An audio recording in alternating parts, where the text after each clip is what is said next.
What's going on? I think we are live. What's going on, friends and family around the world? This is your boy, Coach Clavon, and guess what? It's an honor, it's a distinction. We're gonna rock and roll tonight. Again, Happy New Year. It's 2024. We're going for it. Welcome to another episode of Uncommon Men. Guys, listen, if you're checking us out from our YouTube channel, please subscribe. Please like the channel. Share it with others. Same thing as if you're on one of the Facebook outlets, LinkedIn. Hey, like and share the broadcast. Leave comments. We're a family. Listen, Uncommon. What we're going to bring you every week is uncommon men from all over the world to act as an inspiration. Here's our focus. People say, well, what is it to be uncommon? Moving males into the top 1% as it pertains to health, wellness, fitness, as it pertains to financial empowerment, financial literacy, personal growth and development, accountability, support, recognition, and how about getting rich and giving back? So we have a really powerful platform that we are standing on. It is about empowerment. It is about leadership, and it's about success on your terms. And I share this vision with an international icon in the business world, direct sales and network marketing, a gentleman that has allowed me to share this platform with him, very well renowned, over $6 billion in sales and global business throughout a couple of companies he has spearheaded, paid out over $2 billion in commissions. A real servant leader. And what I love most about Dan is he's got a heart of gold, a tremendous amount of integrity, a man that keeps his word. So guys, let me bring out to the platform. We're gonna have some fun tonight. My partner, good friend of mine, Mr. Dan Putnam. Dan, how you feeling tonight, brother? Man, I feel awesome. I love this time of year. I actually just did a post. I think, I don't remember if it's TikTok or Instagram, but I was thinking, Clavon, I love this time of year because it just kind of feels like a renewal. But I have a love-hate relationship with it. I swear I've had the same New Year's resolutions for maybe the last 20 years. And I've been thinking about that a lot. That's pretty pathetic. You know what I mean? And the whole concept here with the Uncommon movement is to really work on mindset, to work on mentorship, to work on creating systems so that people aren't in that situation, because I don't think I'm the only one, Clavon, that's making the same New Year's resolutions, get in better shape, exercise more, focus on nutrition, make more money, have more fun, travel more. Now, I'm not complaining. I've had a good life, but there's some certain things, probably most particular, that first one we focus on, the health and nutrition and fitness, that I mean, you know me, okay, Clavon, we've worked together for a while now. We've been doing this now. Our second month is today. So, a little congratulations there. I guess most podcasts I saw that if you get past like 5 episodes or something, you're already in like the top 5% of all podcasts worldwide. Not because that's any good. It's because most people quit so fast. Wow. But I was thinking about it, and the thought came to me, this enough is enough to keep making those same stupid New Year's resolutions. Either get rid of them and just wing it. No need to ever wait for a new year. But here's the basic concept. We need to take our word seriously, especially with ourselves. I don't think most of us as human beings would lie to people, disrespect people, basically never do what you say to other people nearly as often as we do to ourselves. Does that make sense? It's like most of the time, if I tell somebody I'm going to do something, I do it. I take a lot of pride in integrity. I take a lot of pride in my word. But do I really? Because I make promises, I make commitments to myself that I just feel like, oh, no big deal. Next Monday, next month, next year. And when you really break it down, is what is the difference in succeeding with a New Year's resolution and not succeeding? It's really that commitment to yourself and getting to the point that you finally do something that's non-negotiable. It's who you are. It's no longer like, I'm going to try this. You're going to do it. or you're not going to do it, period. And I think that we need to focus a little bit on those commitments to ourselves and take them seriously. Now, for whatever reason, I've done way better on the business side of things than on the fitness side of things, but it's the exact same process. And so really what you said, I love the whole concept of this uncommon movement because we have one simple goal. And it's really to allow people to remember who they are, to allow people to actually understand what they're capable of. These people that we see on TV that are, worth 100 million, worth $1 billion, 100 billion or more, they're basically 99.9% identical to us. What isn't identical? Really just their thoughts, their actions, the commitments they make to themselves, if they follow through, if they don't follow through, opportunity. We're exactly where we are right now, January 8th, 2024, based on the decisions that we've made and the reactions that we've, decided to do. We can't control other people. All we can control is our reactions, but we definitely can control ourselves, or we should be able to control ourselves. That's kind of that mental mastery. But the whole concept is just allowing people to understand who they are, allowing them to understand what they're capable of, give them the mentorship that's needed to help them get there. That whole concept that success leaves clues. Every single week, our one goal on this Uncommon Men podcast is to leave as many clues as we possibly can, week after week after week, so that as people are watching this, they can start to see this, basic puzzle that they understand that, what? Success maybe isn't luck. Success isn't maybe just, that guy got lucky. That guy got a lucky break, this, that, the other. Maybe people actually can become successful by design. And I say it every week, and I'll probably continue to, because we have, new listeners and stuff like that. I know for a fact, if we just did a podcast interviewing very unsuccessful people, we'd see a pattern, the things that they all have in common that's keeping them from being successful. But we're interviewing successful people, and this is only the 8th one, but I already see patterns. Right. Like all 8 are very similar. And it doesn't surprise me. Before we even started this podcast, I already knew that we're going to see patterns starting with the first one, the 5th one, the 10th one, the 50th one. It'll just get more ingrained. The people start to see, you know what? Clayvon and Dan, we're on to something. That they're really, every single one of us can become successful. Because at the end of the day, we're the only ones that are in charge. That's right. We're the only ones that make the decision. But for whatever reason, we don't like to take responsibility. We want to blame other people. And hey, there's bad breaks in life. There's things completely out of your control that happen. And you can use that for an excuse to not be successful, or you can use that for fuel to even be more successful. I really love a saying, Clayvon, and I'll be quiet here in 1 second, and we'll bring on our guest because I want to start getting these clues that I can put in for myself. I'm super excited. I don't think I think I've maybe have talked to him a couple times years ago, but I've never worked with Demond. I've never, I've kind of followed some of the things that he's done. So I'm super excited about tonight. I'll leave it at that. And finding out some of those clues and things that he's done to be one of the most successful marketers that I've ever seen. But I really think that it's important that people realize what we're putting together, the reason we're putting it together, and that the whole concept is designed to show them a complete roadmap of what it takes to be successful.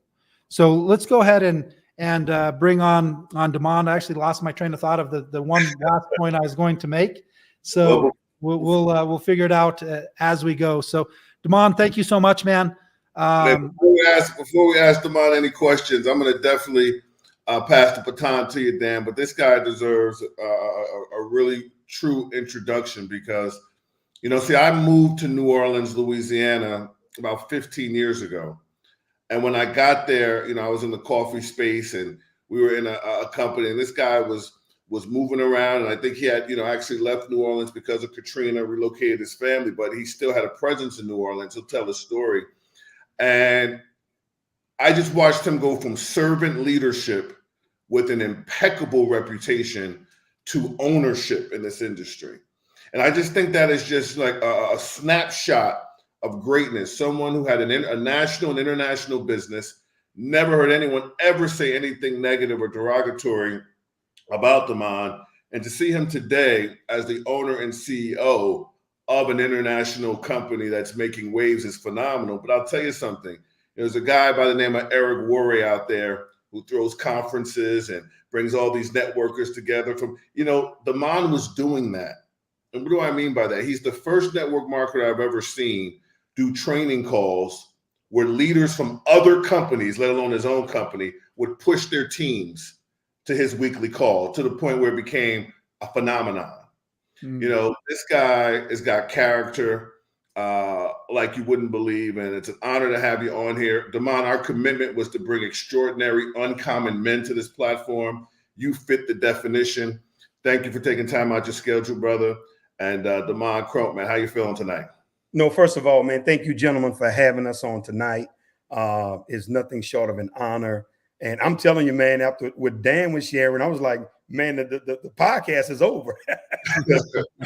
I mean, I don't know what you're going to say behind that, because I was grabbing my phone and there were some things I was taking out of what Dan was sharing with us, because there was so much truth in what he shared. But gentlemen, thank you for having us, and thank you for sharing your success and your platform with me on tonight. And man, let's have some fun and let's rock and roll tonight. Yeah. Hey, Dan's got some questions for you, but okay. I just want to start off and ask you one thing, and that's just, Damon Crump, man. Let's get some insight on your background, the whole journey that led you from Louisiana to Georgia. I know you're a married man with beautiful children, and, just what it was coming up as a child, your parents' impact on you. Just a couple minutes, man. Who is Damon Crump?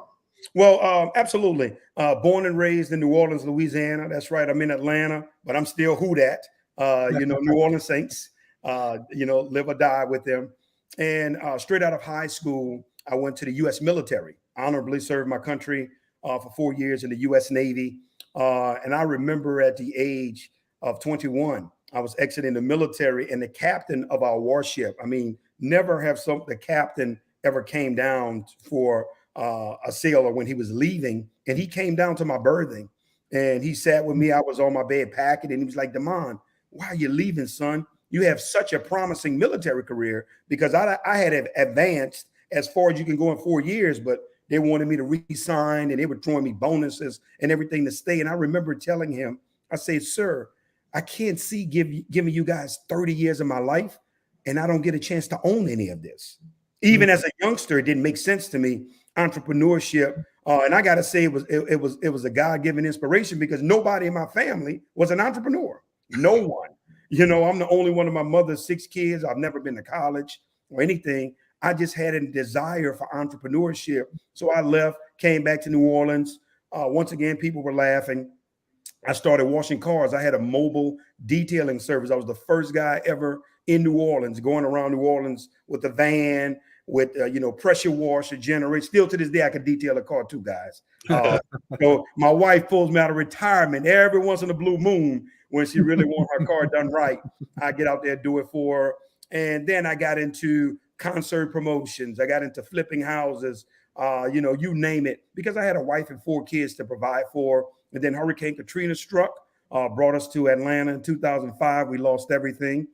Came here with 2 days worth of clothes. Thought we were going back home. Needless to say, we had to rebuild our lives all over again. From there, just transitioned into the world of direct sales. I loved it because anything that was commission driven was me. Man, I love the hunt. I love sales. I love getting out there. That's the part I miss, being a CEO and have to go to the office and meetings and webinars. I really love the jungle, man. I love being out there. I love prospecting and all the things that come with the territory. And now it's led us to where we are, ownership. And before this, and one thing I like to do is always be honest and transparent, Clavon and Dan. I don't like people seeing the glory and never telling the real story. We had an awful failure. And Dan, we spoke about it, backstage before we came on of a company, that the things that we're doing now is what I was fighting with 3 of my partners to be able to do. And they just wasn't able to see the vision. But guess what? Every seed of adversity carries an equivalent seed of success. God knew what he was doing. And now we have a whole empire to ourselves and expanding, man. So that's where we currently are now in Atlanta, Georgia, enjoying life. Wow. Man, that's awesome. One thing kind of off subject a little bit, Demond. I'm a huge football fan. So are you a Saints fan? Yes, sir. So what's your opinion of the last second touchdown, Jamal Williams, Jameis Winston, the Falcon fans not liking it that much? Me, I think you should be able to score. If you can score a touchdown, go ahead and score. I mean, if they can't stop you. I did like when they were talking to Jameis and he said, hey, this is a team decision. Last year Jamal was the number one most touchdowns of any running back in the league. We wanted to get him at least one this year. So what's your opinion on that last second touchdown from the Saints Sunday?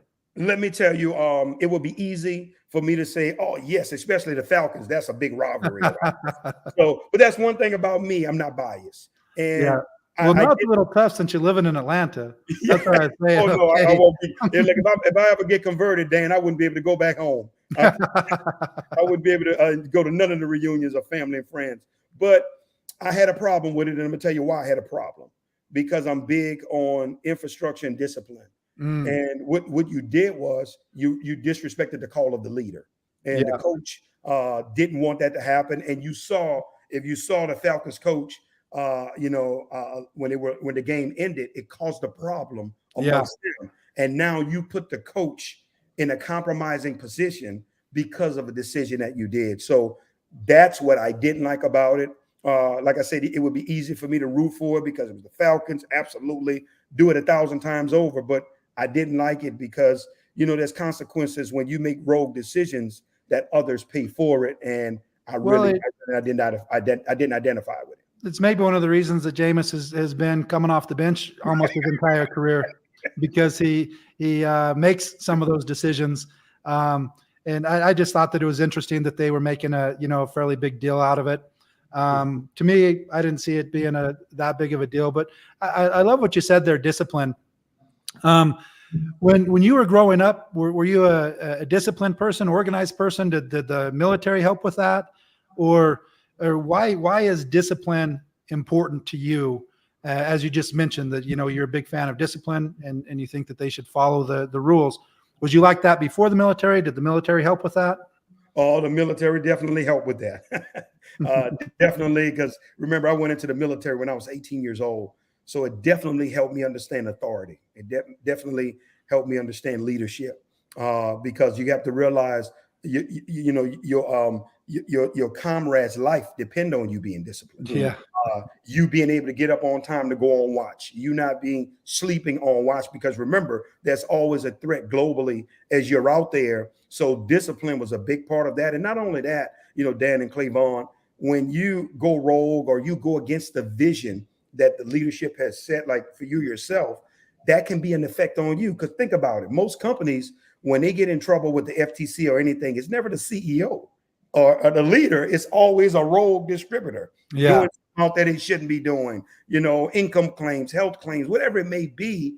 And it hurts the actual big team. So for me, man, I'm a stickler for that. And I don't believe in putting others in compromising positions because that's very successful. If you truly want to be successful, that's one of the things you have to master. And I call it the art of discipline. It's an art and you got to master it. Well, one thing I just want to bring up, Clavon, that I think kind of ties in, but it's a little off subject also. I was at an event earlier, maybe a couple months ago, and it was raising money for PTSD and different things for soldiers. And they had one of the keynote speakers. I don't remember his name right now. I could look it up really fast, but it's not really the point. But what was interesting is he was a Green Beret, lost his leg in battle, all the way above the knee, amputated, and he made the decision that, hey, I want to get back in the field. They all said, no, you're done, retire. You've had a great career, all of this, and the whole time he was thinking, no, I'm not done. And they made it. Nobody would even listen to him to say that, even give him a chance. And then they finally found somebody that did, and they made him go all through the training again. So imagine going through all that training again with an amputee above the knee. Only one ever, and he's still active to this day right now. But one of the things that I thought that I just loved that he said, and it has to do with the discipline. And I think so much of business is systems and discipline. Right. But he was talking about the rules of engagement and what they thought about that, because there's certain rules that the U.S. Army or the U.S., for not just the Army, but Marines, everybody has to follow. And guess what? None of the people that they're going to war against are following any of those rules. Period.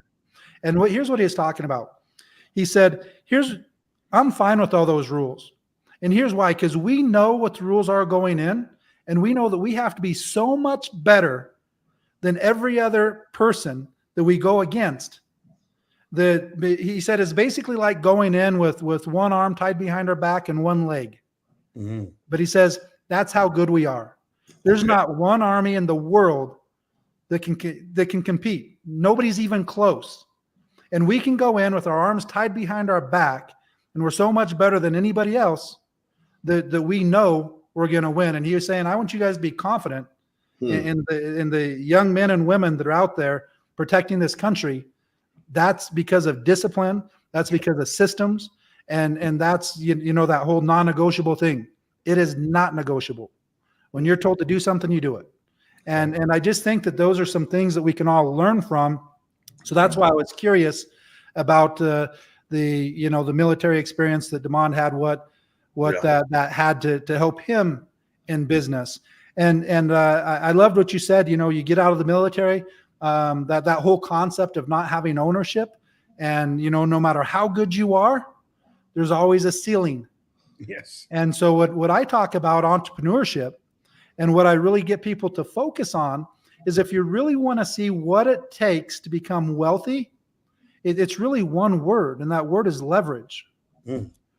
So even if you're a doctor or somebody like that, you can make a lot of money doing things that aren't super leveraged, but it's always going to take up all of your time. That's right. And most of the time, it's going to be extremely stressful work. So I don't know about everybody else that's listening, but if I had the opportunity and I had the understanding that in order to become successful and literally have no ceiling, the only way that happens is leverage. Yeah. And so what are your thoughts on leverage? And the reason I love the direct sales business is because it allows anybody, based on their decision, to have unlimited leverage, regardless of your background, your skill set, or experience even. Nobody asks you for a resume. Nobody fires you. Nobody says, no, unfortunately, there have been some CEOs and some companies that terminate reps that probably never should be terminated and things like that. So I guess that does exist. That sometimes people say, Demond, you're making a little bit too much money for the amount of work that you're doing. But that's kind of that dark side of the industry that we don't really want to talk about. But we really want to talk about 5 things, and then we'll probably throw on some other things also, and I'll kind of throw one at you, have a little bit of correspondence and Clayvon. But the 5 things that we really focus on, there's really 2 things that we think will give people the best chance of having as good a life as they can, and then 3 things, or actually the next 2, really help them get there. Does that make sense? So we're trying to accomplish these 2 things. These 2 things are going to help us accomplish it. And then the last thing is giving back, which is just something that I believe everybody should do, whether it's giving back of your time, giving back of your money, all of those different types of things, so that as a group, we can all focus on making the world a better place because we existed, and really pushing forward. So the 2 things, we'll go one at a time. that we focus on is one. The first one is something that we're in complete control of, other than genetics and some things like that. But I saw a whole thing on epigenetics, and they proved that epigenetics is much more powerful than your actual genetics. And basically, what that means is you have your genetics. That's what we're born with. But the epigenetics has to do with our thoughts, the way that we think, our nutrition, our fitness. And no matter how good your genetics are, you can blow that very quick in your entire lineage from you on, by making poor decisions of what you put into your mind, what you put into your body, and the fitness. And the other way, you can go somebody that has pretty weak genetics. Then there's one person that says, okay, enough's enough. And they start focusing on their mind, what they feed their mind, what they feed their body. They start moving, they start passing that on to their kids, generation after generation. And now all of a sudden, the genetics are completely turned around for that whole lineage.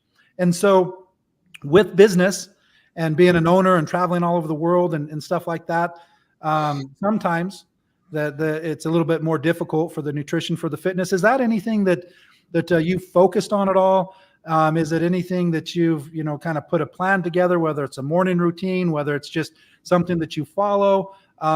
Has it had any impact? Have you focused on it now at a different age, or has it been something that's always important? What's just your basic thoughts on nutrition and fitness? And what I mean by fitness is just the ability to function and move as you get older, play with your grandkids. If you're married, take your wife out, go dancing, do whatever. Because right now, I see people, I've seen a lot of memes, and you'll see somebody that looks, more unhealthy, out of shape. And then you see somebody else that's in super good shape, and it'll basically say both of these guys are 55 years old. But one of them will literally look like 20 or 30 years younger than the other, just based on the decisions that they're making and things like that. So again, when this is completely in our control, what we put in our mouth, what we put in our mind, and if we take the time to do some movement, what are your thoughts on that? Absolutely. In fact, Dan, when you're saying that, that's one of my slogans. And one of my slogans is, you can't sell success looking like a mess. Oh, I love it. Because guess what? Number one, if I see you out of shape, unhealthy, guess what the first thing that tells me about your leadership and who you are? You're undisciplined. Yeah. Immediately. That's the first thing I identify with. So for me, eating right, and I don't have nothing but people that eat meat. I don't eat meat. I don't eat cheese. I don't eat sugar. I only drink water, hot tea. I mean, my family and friends laugh at me to this day. I have a bag that I keep with me in my cars as I'm moving around. Anywhere I travel, they'll tell you anybody with me. And when I get to the restaurant, I have tea with me, and I would just order hot water. Well, what's your go-to tea? Tea. I have traditional medicinals. Is a tea that I love, that I drink constantly, throat coat. In fact, look, even while we're here, I have my tea right here next to me as I'm. So is it something you get online? Is it something that you? Yeah, no, you get at the local store, or your Publix. Well, out here in Atlanta, Publix, Kroger, anywhere that you can go. And I love hot tea. I drink ginger crystals. All of these amazing teas. I have a cabinet in my home that's just full of all different types of teas that I love to drink along with water. That's it. I don't drink anything else. If I drink juice, it has to be freshly squeezed. I mean, literally, it's got to be squeezed from the orange. It's got to be real beet juice, those type of things. I don't do concentrated things. So going back to what you're saying in terms of health and nutrition, that's important, because what's your wealth without your health? So really, it's the basis of living. And like you said, routine. I get up, man, I go to the gym. I still run a few miles. I do 5Ks to this day, and I'm 51 years old because I think it's very, very important that as a leader, you have to show discipline in your appearance, how you eat, how it helps with your thought as well. It helps with your thinking, clears your mind. And these are things that I'm an advocate for people. And, that's something that I still do to this day. I do 5K run walks. And what's your basic, what's your time on 5Ks? What do you try and hit it at? Oh, no, I do. I'm about 40 minutes. Okay. I'll do one in about between 40, So 45. kind of a slight jog to Yes. fast walk. That's correct. That's where I'm at. A nice light jog. I'm not a speeder by any means, but my thing is just to always stay steady and stay in shape, man. And I just have me a nice cruise, and I love it. I love it. I think, and I everywhere I go, I bring my workout clothes with me because that's a part of my routine. I have a goal this year and I'm going to try and do it around a 12-minute path to do a 5K, a 10K, a half marathon, and a full marathon in the same year and keep that same pace. I've been one that, like, one year we did 5 half marathons, and I'm not a runner and I'm not in great shape, but I like to do things that are difficult just for the mindset.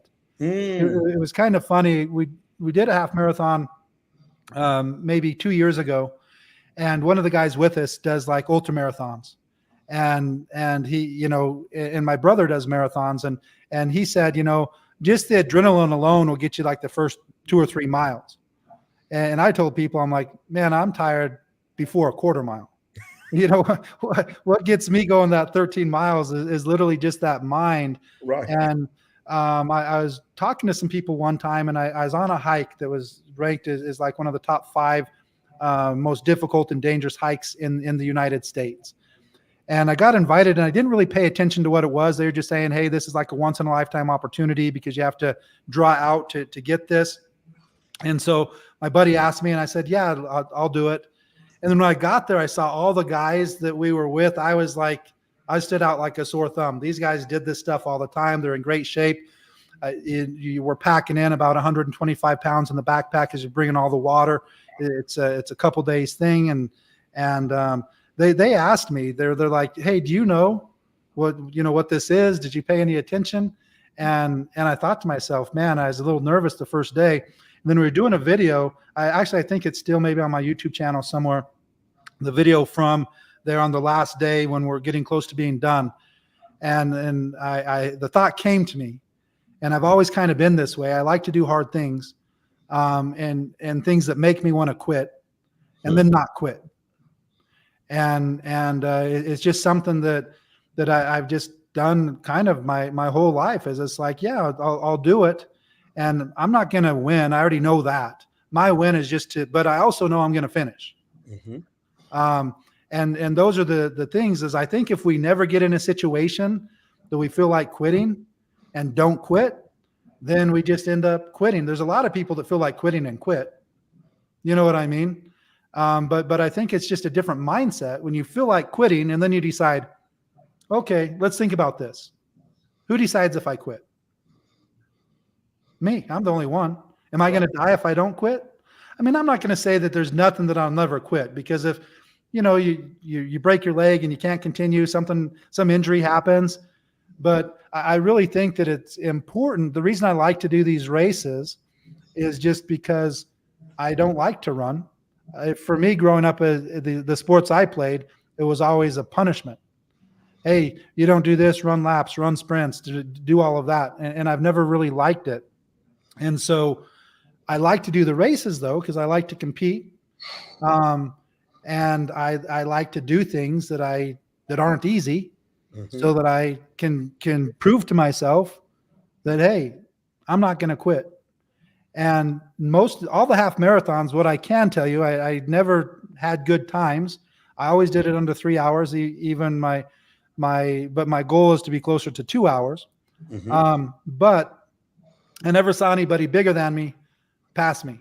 So I'm like, hey, they have age limits. Maybe they should do weight limits, and then I could compete a little bit better. But hopefully I can make those commitments, like we were saying before, to ourselves.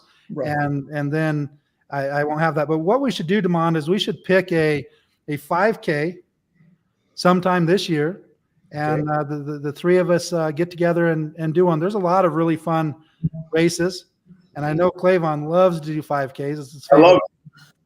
And so let's get one together. Clavon, I'll go ahead and turn it to you. Let's to jump on. Demond, thanks. I agree with you 100%. I've heard so many times our health is our first wealth. Yeah. No matter how much money we have, that's right. We can't buy it. We got to earn it.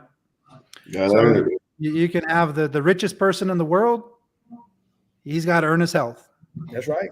And the thing that I like about it, but it's also makes me disappointed in myself, is that when we're not in as good a shape as we should, it's 100% self-inflicted. Right. But business is like that too in most cases. Most of the time, people's success in their bank account is kind of self-inflicted also. And that's one of the biggest things that we want to do, is let people know, if you have opportunity, because again, you have to have opportunity for change. But opportunity is prevalent in the world now with the internet, available to basically all 8 billion people in the world. That pretty much means opportunity is there. When you have TikTokers and YouTubers and Instagrammers and stuff like that making millions of dollars, and these influencers, like 18, 20-year-old kids, so it's most of them are doing it within 2 years, 3 years to get to where they're up there at the 6-7 figure range. So there's a lot of opportunity out there, which is good. But again, it all takes that consistency, that perseverance, that discipline. I also loved what you said. And it always makes me think, man, I know what people are thinking a lot of times when I walk into a room overweight. They're thinking exactly what you said. This person doesn't have discipline. He doesn't have, and I follow like Andy Elliott and stuff like that, who's pretty big on Instagram and his sales courses and the different things that he does in personal development and coaching, making millions of dollars. And he basically says, hey, if you don't have a six-pack, you're not on my team. And they say the same thing that you said also. It's like, when I see somebody that's in good shape, if I'm doing an interview and they walk in, I already know 3, 4 things about that person. And here's the other great thing, Damon.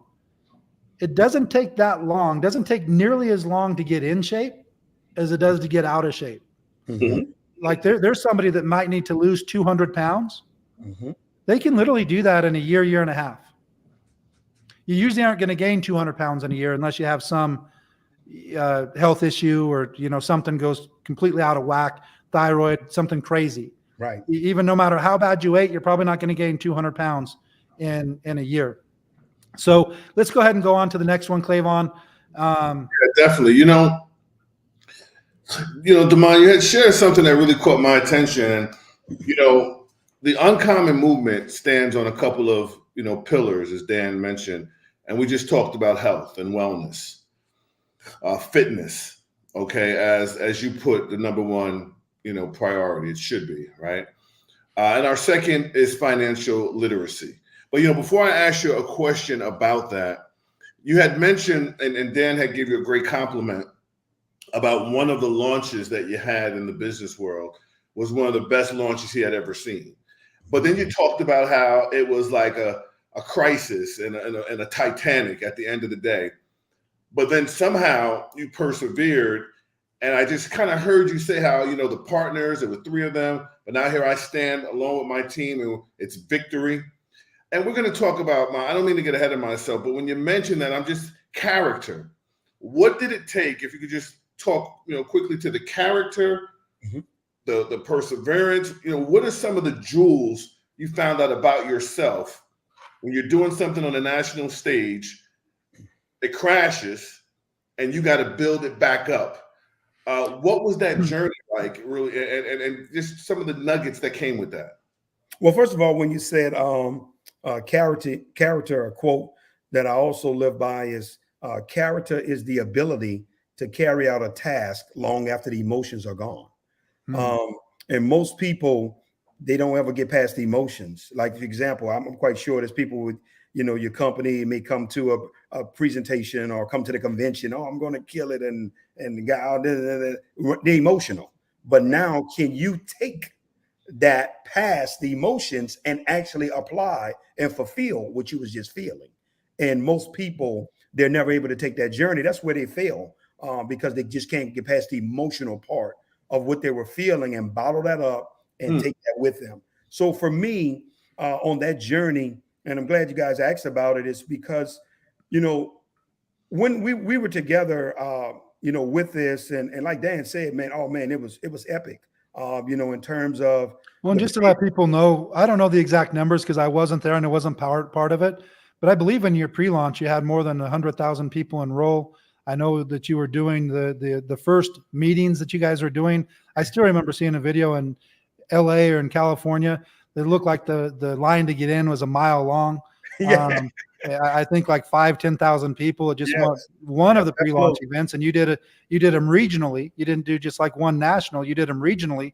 They all had thousands of people at them. So we're talking about launching a company. I don't know the number. I think it was 150,000, 100,000 people pre-enrolling, and then launching with the meetings, thousands or tens of thousands of people at each one. It truly was amazing. And I don't think most people could keep up with that at launch because it's hard to expect that. In your mind, you hope for it, but if somebody expected that and it didn't happen, it'd be just as detrimental to the business than if they didn't expect it and it did happen. Both ways doesn't work. Meaning, if you know you're going to do all these sales, so you have hundreds of thousands of monthly supplies and inventory and all of this, and then you launch with 200 people, that's the same situation. It's just as bad. But it's also, if you think, hey, maybe we'll bring in 5 or 10,000 and you bring in 100,000, both of those situations are very difficult to sustain and to overcome. But I do think that what you said is so important to people. And I've noticed it in the industry. I call a lot of people can build if the timing's perfect on their side. And they get into CBD at the exact right time. They get into this at the exact right time. Everything's exploding. Everything's going. That's a different concept than when that newness has kind of gone off and then still, pushing. And there's still people that join Amway to this day, and still people that join Herbalife to this day, and Nu Skin to this day, that you think that the wave's gone, but yet they still build massive organizations. I personally know somebody who took Young Living from doing about 20 million a month to 200 million a month. Wow. After they are 20 years old, and after everybody showed them that doTERRA was killing Young Living. And then this one group came to a 20-year-old company and then jumped up past doTERRA and went literally from 20 million a month to 200 million a month in less than a year. So that it's not all about timing. So I love what you said. It's easy when everybody's excited and there's all that emotion, and it's the go-to company. Yeah. But then all of a sudden there's other go-to companies, and some of your leaders are jumping to those companies, and now all of a sudden you're stuck with a decision. Okay, now what do I do? My top 3 leaders just went to the grass is greener on this side of the fence. What do I do? And that's kind of what I think you're saying. And I think that there's a big difference in people. I know some people, fantastic people, great human beings, and have been very successful in the industry, but it's all about timing for them. Wow. If they don't find something that's hot, and then as soon as it's no longer hot, then their teams kind of fall apart. So what have you seen that has helped you, that when that emotion and when that excitement is kind of faded, what do you personally do to keep getting those results after the emotion is gone, just like the quote that you said? Well, first of all, one of the things, for example, my wife and I believe in application. I'm a stickler on getting it done. I'm not one of these guys. I don't like a lot of talk, and even my staff. You ever come to our corporate office, you visit Dan, and we're sitting around meetings, events. You could be a fly on the wall. They know talking is not for me. Don't come. If you come in with a suggestion, you better also be coming with how this is going to be applied. What are you going to do to move this forward? I love that. Here and rah, rah, rah. And you're going to show me how smart you are. And all of these different things. No, if you're bringing it to the table, what are you also bringing for implementation as well, right? To move us forward. And a lot of people that you deal with, and just like you said, Dan, there are a lot of talk, and I learned that in this industry, right? And that's and basically, killing 2 birds with 1 stone, touching on that, and also answering your question, Clavon. I was fooled by some of the guys that I was dealing with, because I noticed they didn't have influence. They didn't have money. They didn't have work ethic. So there were a lot of things that I began to notice once you got in a heat of battle or it was time to apply. Yeah. Oh, wow. You don't know. So a part of the failure, Dan, was this. Guess what? I was moving too fast. They didn't have the infrastructure and they didn't know how, but I thought they did because the agreement was simply this, right? Here was the agreement with the guys. And I'm telling you, if you ever could talk to them and they honest about it, this is what I share with them. I say, listen, guys, when I saw what I saw in terms of the product, the demonstration, I said, I want you guys to hear what I'm about to tell you. Don't worry about people. That part is done. I'm gonna make that happen. Here's what I need you to do. Make sure that you can handle the back end. That was the terms for me coming to the table. Yeah. Handle the back end. The rest, man, just watch out. I'm going to show you better than I can tell you because I saw what I saw and I knew what I'm capable of doing. Because here's my hardcore belief about this. Man, you are wired for victory. You were born. That's your right to be victorious. And anybody I deal with, anything that I take on, Dan, if I see it, I see it. My wife, my friends, whoever, they will tell you he's gone because what? I'm already knowing I'm wired for victory, and it's not working. It's going to be because of me. It's not going to be the momentum. It's not going to be because, like you were saying, this industry is hot. That's why I never was a guy to jump around company to company. No, man, if I sit down with you and I really see the vision of what we have together, game over. And I commit to it, I know what I'm going to do because I'm wired for it. And a lot of people, they don't stand on those type of principles because here's where they are for it. Most people are playing the game to pay their bills monthly. Most people are playing the game for short-term money and all these different things. No, man, I'm actually playing the game to be victorious. And when I say that, I have goals for my family and I that I've been having for years. I got checks that I've written out 5-6 years ago, for my family. So there's things that I'm actually aligning myself with. And if the vehicle that's in front of me is helping me push towards that goal, it's on, man. And I'm locked in and I'm focused. And once again, I'm exemplifying character because most people, they just can't get past their emotions, man. Well, let's talk specifically one more thing on this income, because what we really focus on specifically, Damon, is residual income. So will you kind of explain to people the difference of residual income, your thoughts on residual income compared to linear income? And then we'll move on. Well, actually, 97.5% of the world's population is either middle class or poor. Yeah. And that's one of the things I ask people when I'm in a room of thousands of people, I'm in a room of 10 people. And most people, number one, never heard of linear income. And then when they say, well, how could you say that? Because you trade hours for wages. Yeah. And just when we were talking earlier, Dan, you have a ceiling. You can only go so far, so you're boxed in. So those 2.5 percenters, guess what? One of the things that they figure out that you didn't, they got in a residual vehicle. Yeah. If you look at many of their portfolios, there is something that's coming to them residually. Yeah. And when your residual income, right, begins to outweigh your monthly expenses, that is the surface, and that's the foundation for wealth. It's a whole different ball game. And listen, that's why I do what I do today.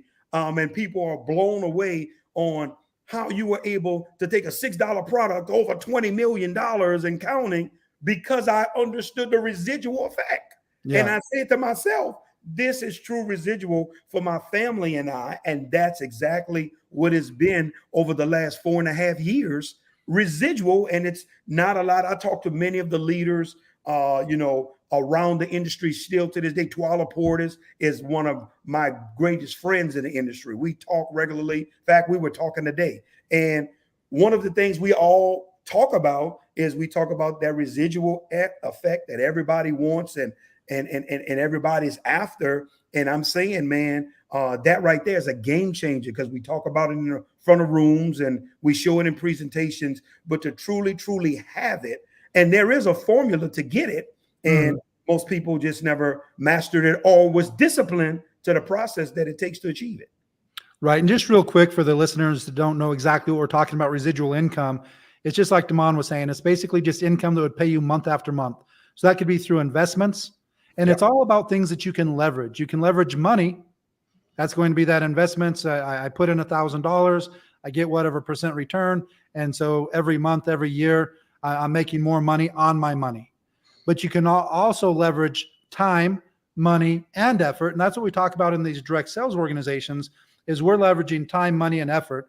The three main things that you can leverage all in one vehicle. So if you have that, let's say a $20 product and you make $2 on every sale, that means I make 10 sales the first month. I make $2 on each one. So I make $20 that month. Next month, I start with those 10 customers. So I already have the $20.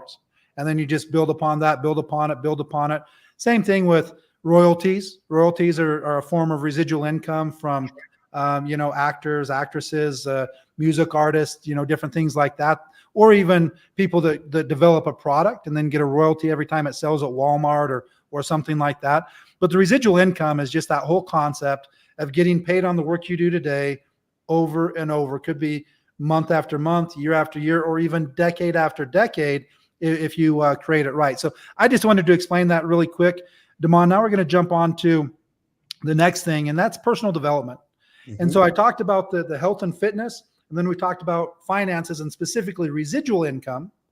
Now the personal development and then accountability, that's Clayvon's going to talk a little bit about accountability with you here after this. But personal development is any books you recommend, anybody that you follow on social media, who has been an impact, any mentors that you've had? Just like if you was going to recommend a couple books, recommend a couple people to follow on Instagram or TikTok or audios to listen to, whatever, who would it be, and who have your mentors been that's helped push you to where you are? My number one personal development tool, it comes from Napoleon Hill, and most people think it's your Think and Grow Rich. It's not for me. It's literally on YouTube now, but to tell you how long I've been doing this, I was listening to it when it was on CDs. He has an audio, and it's called Your Right to Be Rich. Okay. Your Right to Be Rich, right? And it's him live talking to an audience in Chicago. It's one of the most life-changing audio. It's the best that I've ever heard to this day, for me personally. I'm talking about, you can hear the passion, the principles, the concepts he's talking about. And now it's on YouTube, where literally you can go on YouTube and listen to it. Your Right to Be Rich. Second, I always refer people to Bloomberg Game Changers. Most people have never followed that or figured out. If you go to YouTube, once again, because we know the world we live in, if you go to YouTube, it's Bloomberg Game Changers. And literally, they're showing you the Mark Zuckerbergs, the Magic Johnsons, the Jay-Z's, the Elon Musk, Mark Cubans. They're showing you how they did it. They're showing you what they went through to get to where they are. I love it. It's like, 30-minute segments. I sat there, I studied those things, and I learned and I took it in. And it's another book that I read by a gentleman by the name of Simon Sinek, Leaders Eat Last. Leaders Eat Last. Great book. When you're talking about serving, you're talking about servant leadership. You're talking about definitely, man, how you should honor the people that's associated with you. I'm telling you, man, those tools right there are amazing. But that Napoleon Hill audio, when I tell you something that's going to set you on fire and really let you know you're right, going back to what we talked about, you're wired for victory, you understanding you were born into this and for this, Napoleon Hill going to do it for you. Do you ever read, just curious, Outwitting the Devil, Napoleon Hill? No, I've never read it. I heard snippets of it audio-wise, but I've never read it. Yeah, that's my favorite, Napoleon Hill. I think that's a good one also, Outwitting the Devil. But what is so incredible what you just said. I mean, almost every single person we've had, and I'll make a prediction that 100% of the people we interview here have some mentor.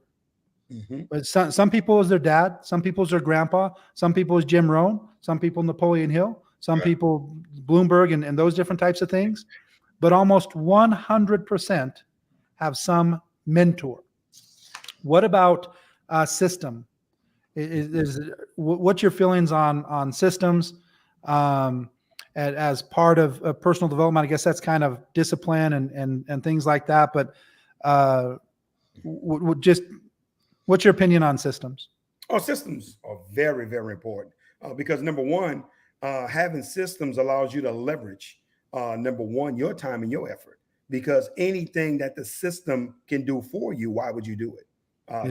To me, that doesn't make sense. So that's very important on having infrastructure and a system for someone to follow to be able to move them along where you can be as hands off as possible. And Dan, I used to be the entrepreneur like most young entrepreneurs. Oh man, want to beat your chest, talk about how you're up all night and I've been up for 3 days straight and you do everything and you everything to everybody until you get wiser and smarter. And you learn how to leverage other people's times and efforts and let people work in their gifts, because that's a part of a system as well, especially if you're running a company or empire. That's one thing that I've done. I've empowered all my employees to do what it is that they do. If you ever come, Dan, like I said, you visit our corporate office, you would laugh. I'm the only one. We have 14 employees. I'm the only one that don't have an office in our corporate office. Guess what they say? Well, first of all, you hardly ever here. You don't need one anyway, right? The staff, and we make jokes about it. But here's my point. It goes to show you how important the leverage is and how I have a system in place to where the company is able to run without me. Yeah. To where the day-to-day, they only need me if it's something needed for, or there's an important issue. Outside of that, the system and the infrastructure that's been created is doing all the heavy lifting for us. You know what I see all the time, because I hear so often that, so many people fail in business and stuff like that. And I said, yeah, if you just look at traditional business, I think the numbers are somewhere around 95% fail within the first 5 years. But if you look at the top franchises, they have almost 95, 98, 99% success rate. And the only difference between the two is system.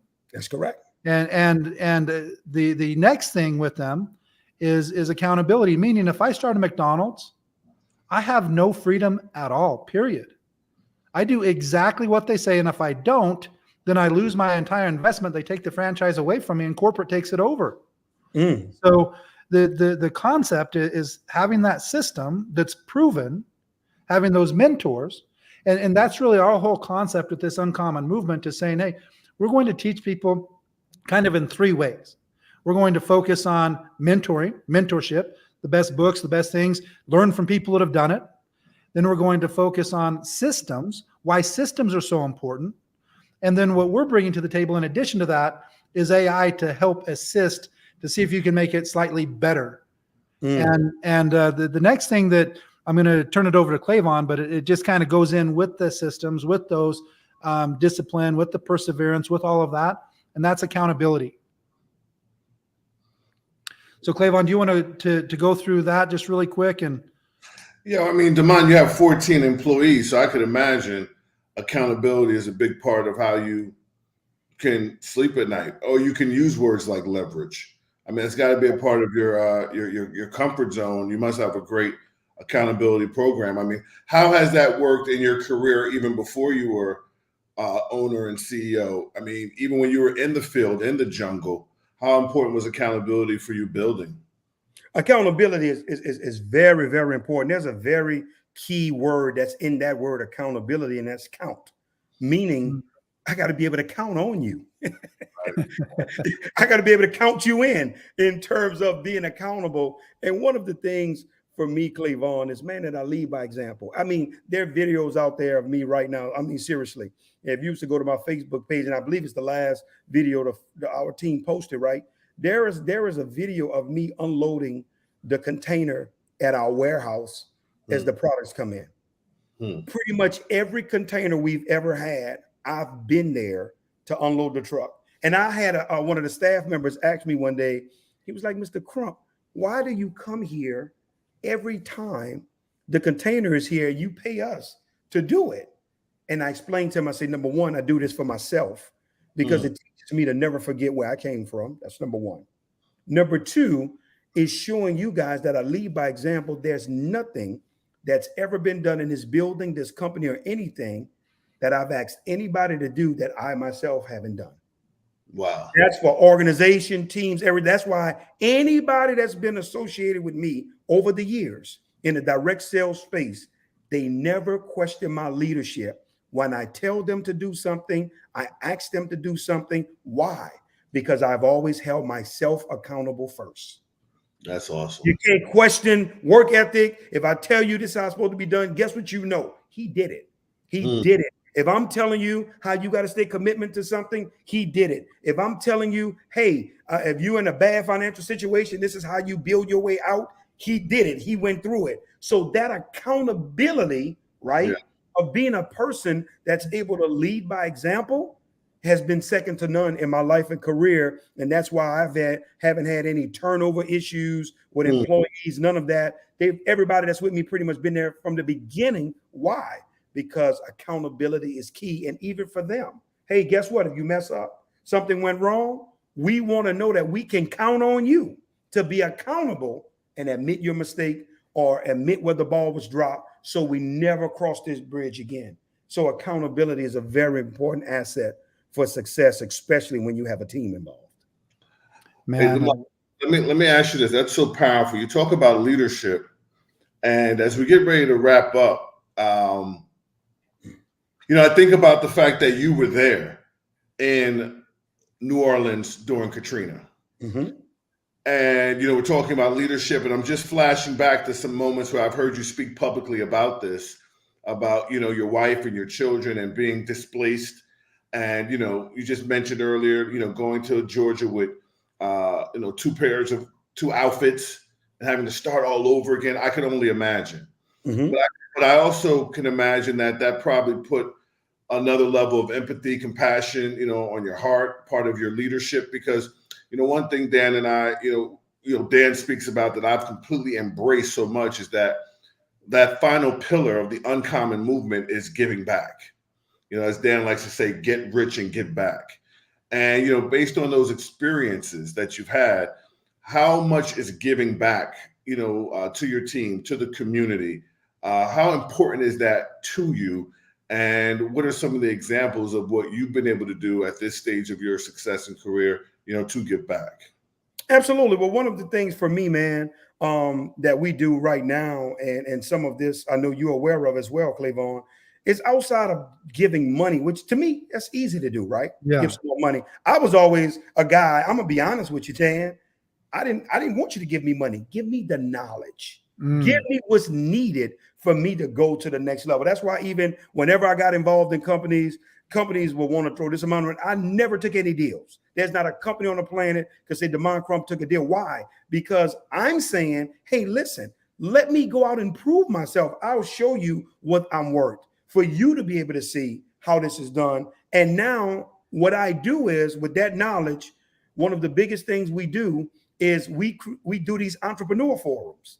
And entrepreneurs are able to come out, network, showcase their business. I'm talking about free of charge. I mean, I just had one in New Orleans, Clavon. I know you were going to make back in September of last year. 500 entrepreneurs in the room, Dan. Neutral. It's not about nobody's company. Nothing. I flew in a speaker from LA that's built an empire in the media space to be able to share business principles. And there were vendors there, whatever your product was, whatever you do, show us, tell us, the whole 9 yards. Why?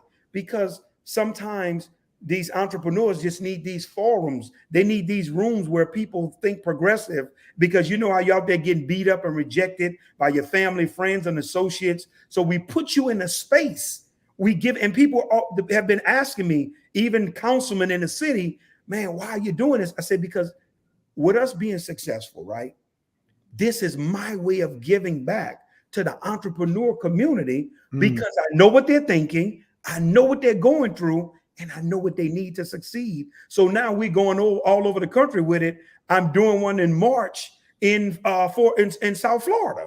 I'll be in South, same principle. No company is not about my company, because the entire event I had, Dan, I didn't mention my company one time.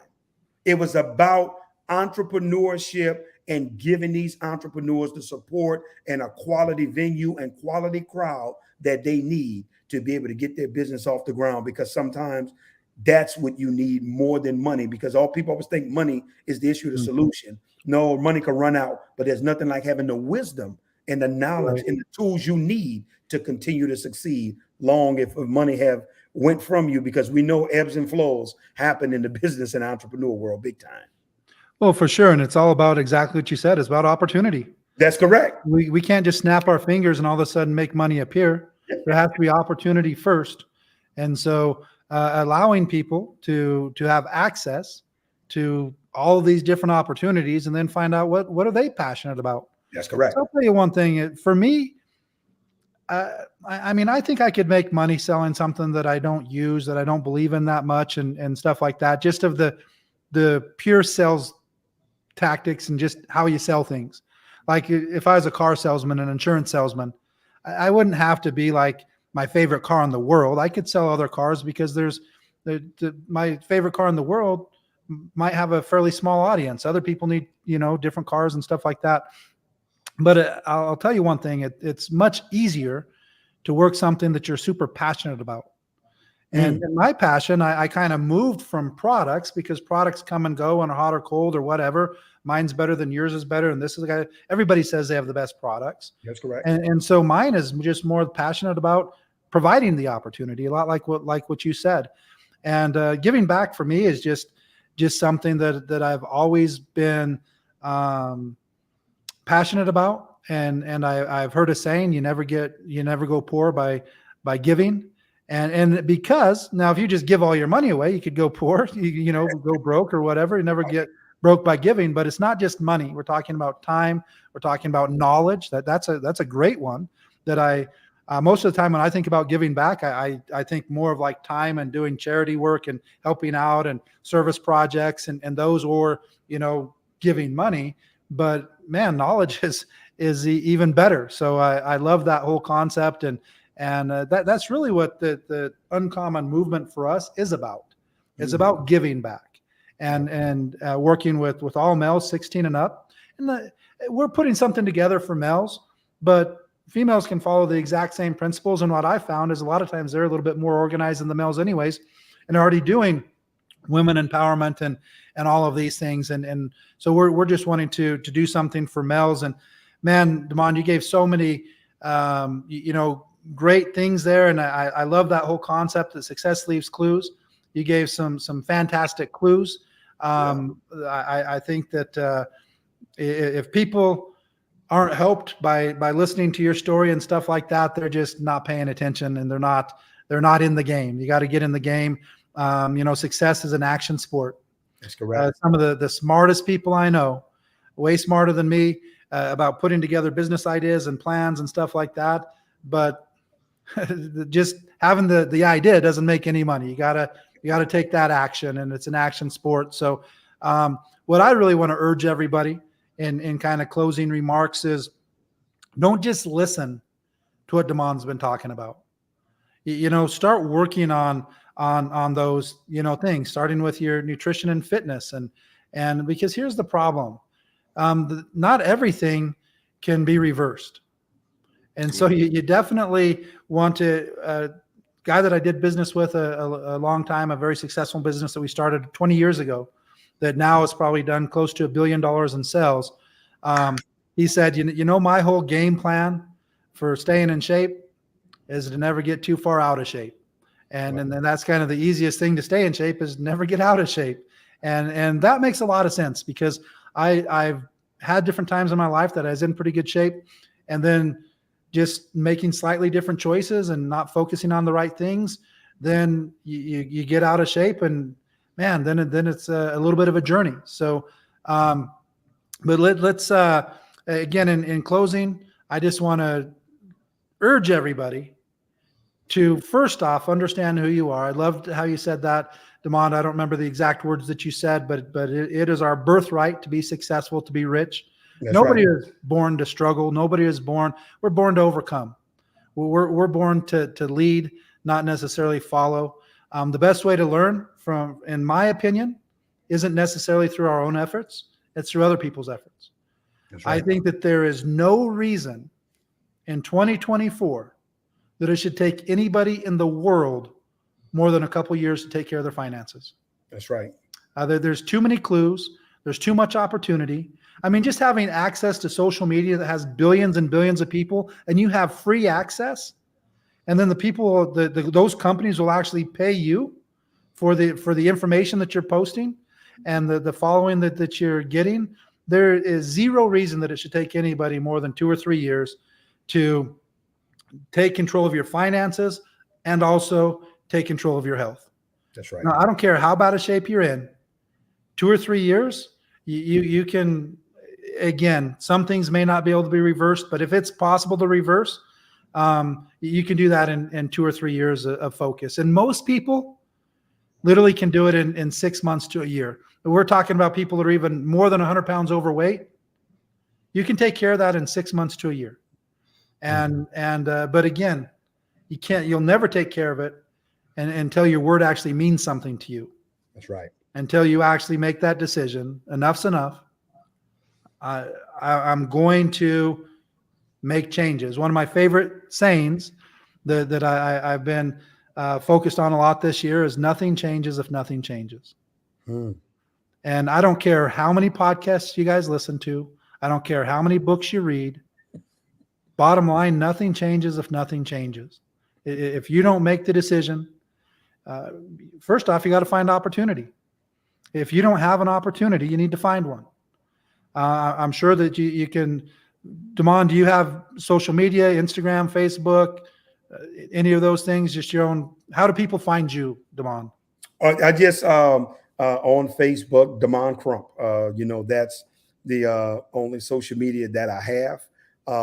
In terms of my team works it. Just being transparent, because I don't. Some people hit me up sometimes and be like, "I reached out to you, you never responded to me." Well, a lot of times it's not me.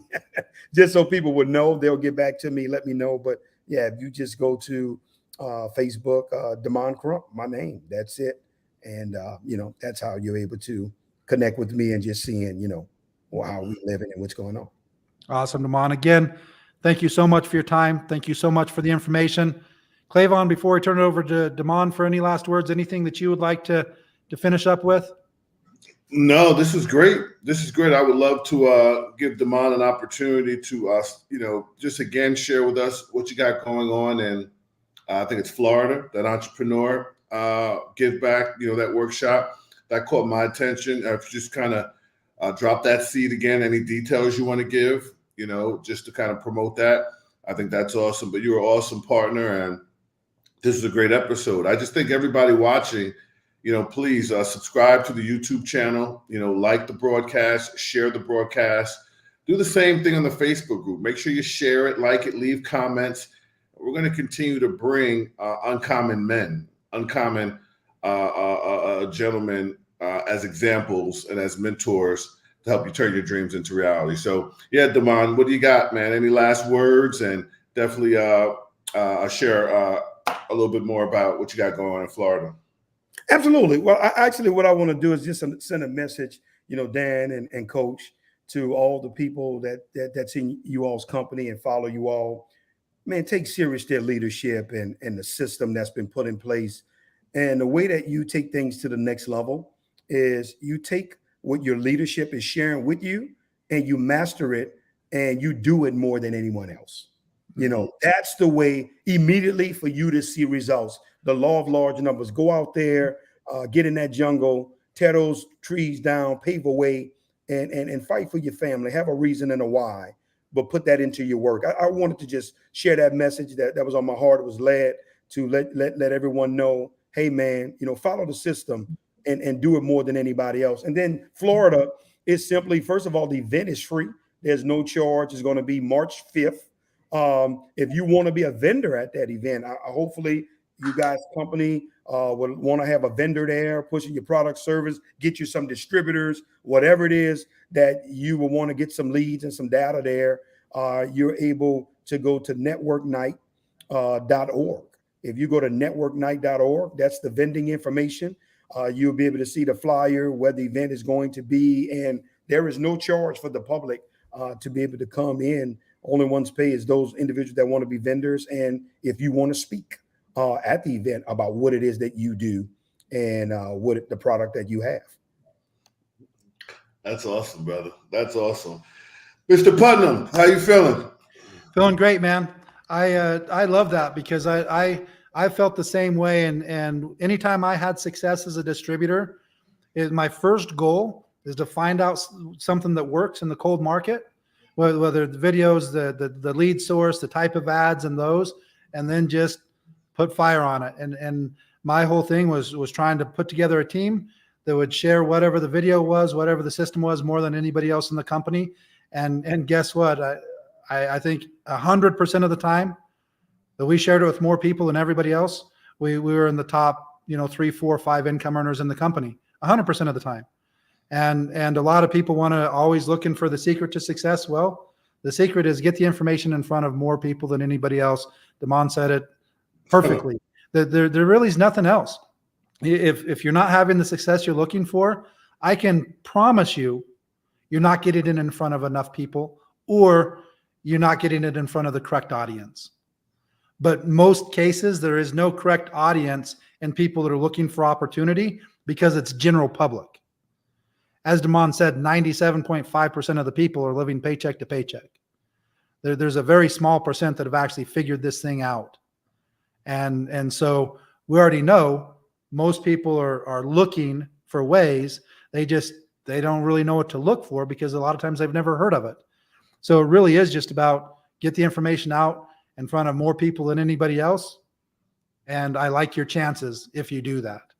And if you're not having the success you're looking for, do that, inside check and say, well, what are the exposures of my entire group? I'll leave with this just because the best success I've seen as an owner was we had a group that made $1,968,000, not a group, an individual, $1,968,000 first year, and was not a full-time networker when he joined. He was knocking doors selling solar. And they did it all through Facebook. So the major majority of their growth was through Facebook. By the end of the year, they had around 400,000 people on their Facebook group. And when they started with 4. So they started with a husband and wife, and then the first people they brought in, husband and wife. That's what the group started with. After the first month, there was maybe a couple hundred. By the 4th month, they're growing over 1,000 people a day. And so again, that's a big income, $2 million first year. I never did anything like that personally as a distributor. And I haven't seen many people do something like that, especially when the biggest package is less than $100. No package is more than $100. And so what did that happen? They're exposing 1,000 people a day in their organization. And they made $2 million. And I bet you most people that are exposing 100 people a day are making a full-time income. 1,000 people a day are probably making a significant income. And so, just think about it. It's not nearly as complicated as people make it. So I just, again, when Damon said that, I just wanted to go and push because I've personally seen what he said is the truth. Yeah. Get the information in front of more people than anybody else, and you'll start to see commas added to your check. Yeah. Thank you. Regardless of the company. Yeah, that's awesome. The law of large numbers. Good way to close out. That was awesome. Well, guys, I'll tell you what, if you're watching this, just know we'll be back next Wednesday with Damon will be passing the torch to another leader with influence that we can interview. And as Dan always says, success leaves clues. We'll give you some more clues next week, guys. Thank you for joining us. This was awesome. And we will see you guys next week. Thanks, Damon. Thanks, everybody. Thank you, Dan. Thank you, Coach.